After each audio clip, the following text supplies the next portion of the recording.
Good morning. So we're continuing in the Easter season. The color for the Easter season is white. And last week, we heard about how Jesus was known in the absence, in the empty tomb.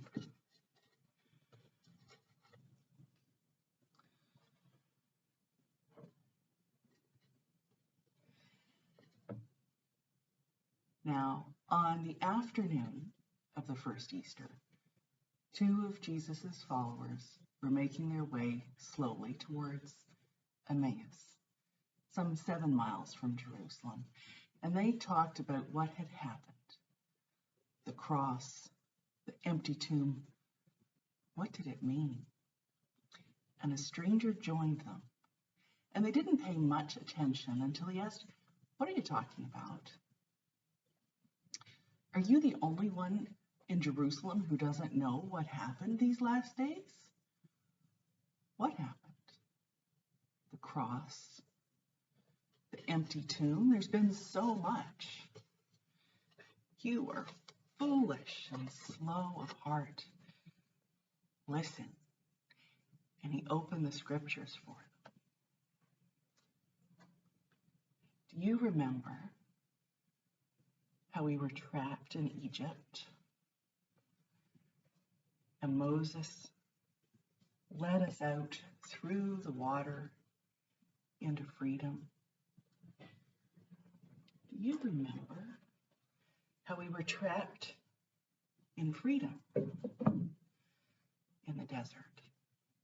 And God gave Moses the 10 Commandments to guide us. Do you remember? And how we were trapped in exile, and the prophet said that a child would lead us, and someone would suffer and die so that we might really be alive. Now by this time they were at the village of Emmaus. The miles had passed quickly as the stranger had talked, and he was about to go, so the two asked him to stay for dinner. So he did. And when they sat at supper at the inn, the stranger broke a piece of bread. He gave thanks to God and broke it, and he shared it with the two. And that's when they knew who he was. But in that moment, he was gone. Now they sat at the table for some time, talking, and their hearts burned within them as they had walked with him on the road. They got up slowly and hurried back to Jerusalem to tell the rest that he had been made known to them in the breaking of the bread. Now, I brought some things into the story as I told it. Are there some other things you can think of that you might like to bring to the story?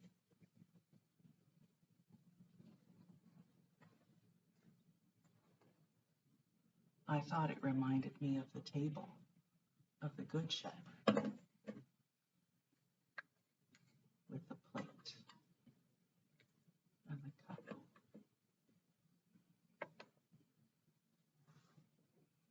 Let's enjoy the story.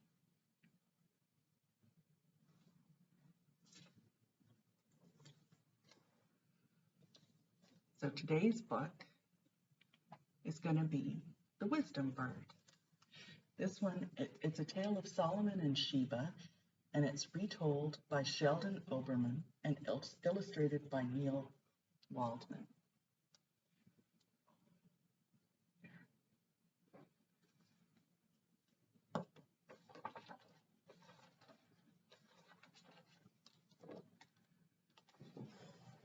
King Solomon could answer any question.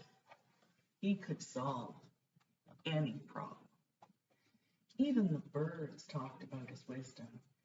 They flew all the way to Africa telling everyone, King Solomon is the wisest man in the world. They even told the Queen of Sheba, who was also very wise. Some say she was the wisest woman in the world. Now, when the queen heard about King Solomon, she said, I want to meet this clever man. And she called together her servants, her warriors, and her nobles, and she told them, we are going to Jerusalem. And they sailed by ship across the Red Sea. And they traveled by camel caravan through the Negev desert. And finally, they reached the high gates of Jerusalem. Her servants sang and drummed. Her warriors danced and shook their spears. Her nobles brought forward gifts of gold and silver, spices and incense, and the many wonderful creatures of Africa. But the gates stayed shut. Finally, the queen called out, I am the Queen of Sheba. I have come to meet King Solomon. And for a moment, everything was still and silent. And then from inside the city, 100 trumpets blew, and the high gates of Jerusalem opened wide, and out came Solomon. Great queen, he said, you have traveled so far and brought me so much. What can I give you in return?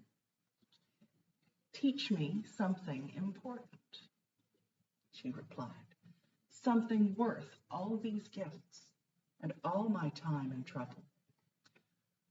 So King Solomon invited her to sit beside his throne, and she watched as he solved every problem that his people brought him. And she listened as he read to her from his book, the Song of Songs. And she asked him many questions, and he answered every one. Now, said Solomon, have I taught you something important, worth all your gifts and all your time and trouble? And she shook her head. No. She said, you have great knowledge, but show me what you can do with it. Name anything, said Solomon. If it can be done, I promise I will do it. Build a palace out of bird beaks, she said. Now, everyone was shocked. That would take all the beaks of all the birds of the world. I have promised, Solomon said, so I must do it. And he led her to the top of the highest tower in the city, and he called out to the birds of the north and the south and the east and the west, come to Jerusalem, give up your beaks to me.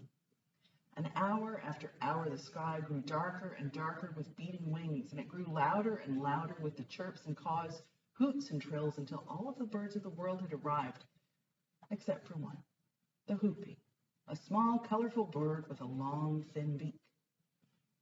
It has disobeyed me, said Solomon. And he called to the eagles and owls, the falcons and hawks, search for the hoopie. Find the hoopie and bring the hoopie here.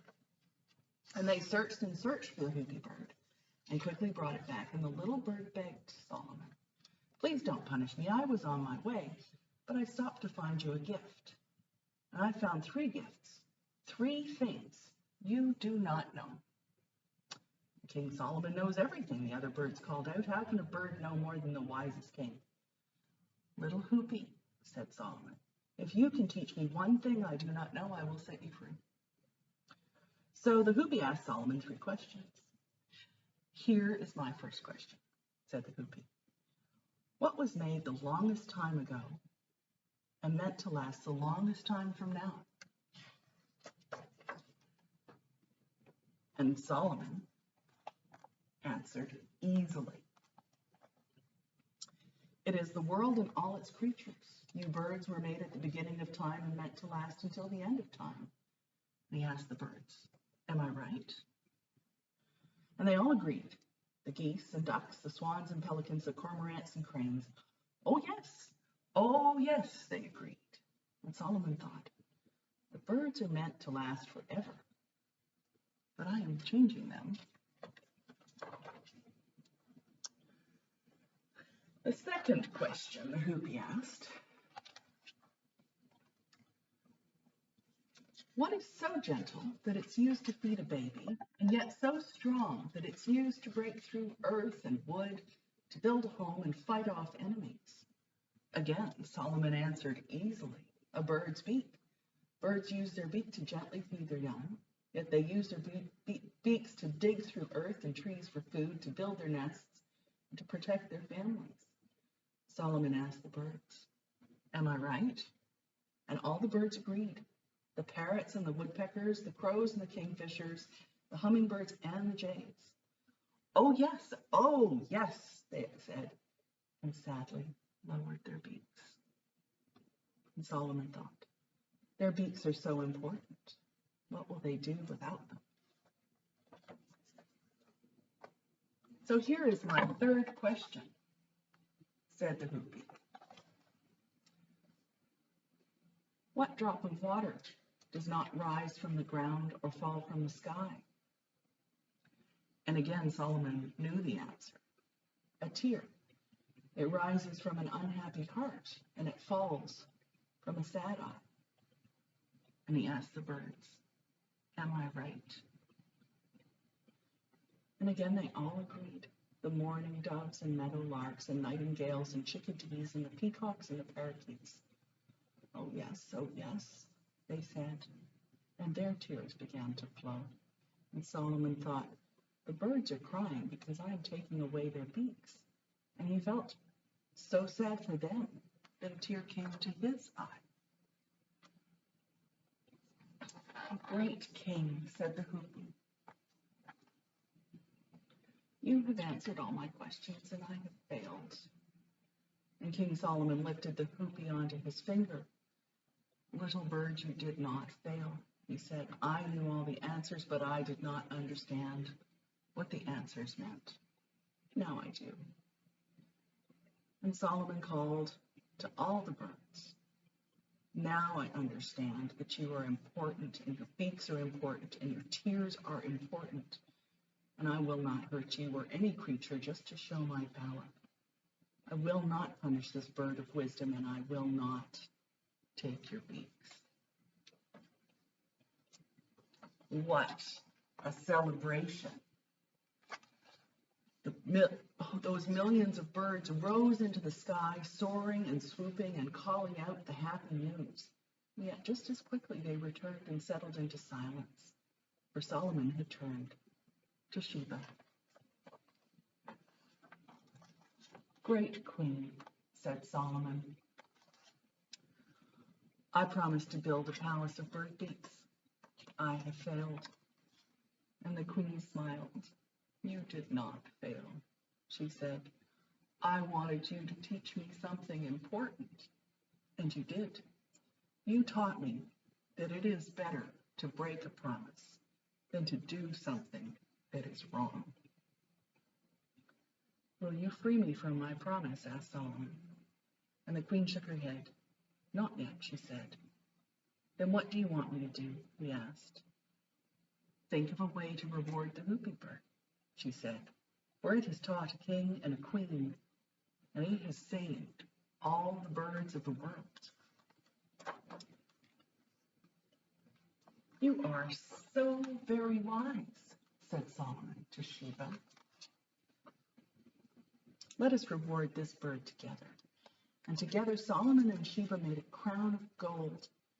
Wonder of wonders, as they placed it on the hoopie's head, the gold turned to feathers. And the hoopie bird sang out in joy, a crown! I have a crown of golden feathers. And from that day on, every hoopie bird was born with a crown of golden feathers. So it was, and so it is. And so the whole world can see and understand that no matter who we are, we all have great things to learn, even from a little bird.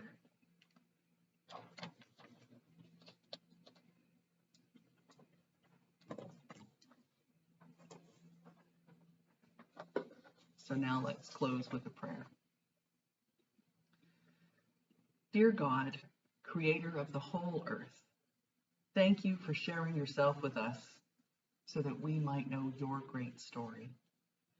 Help us open our minds and our hearts to learn the stories of all your people everywhere as we travel this great world. And strengthen us so that we might not be afraid to share how your love has changed our lives. Amen. hope you have a wonderful week. And we'll see you next week to hear about Thomas and his doubts.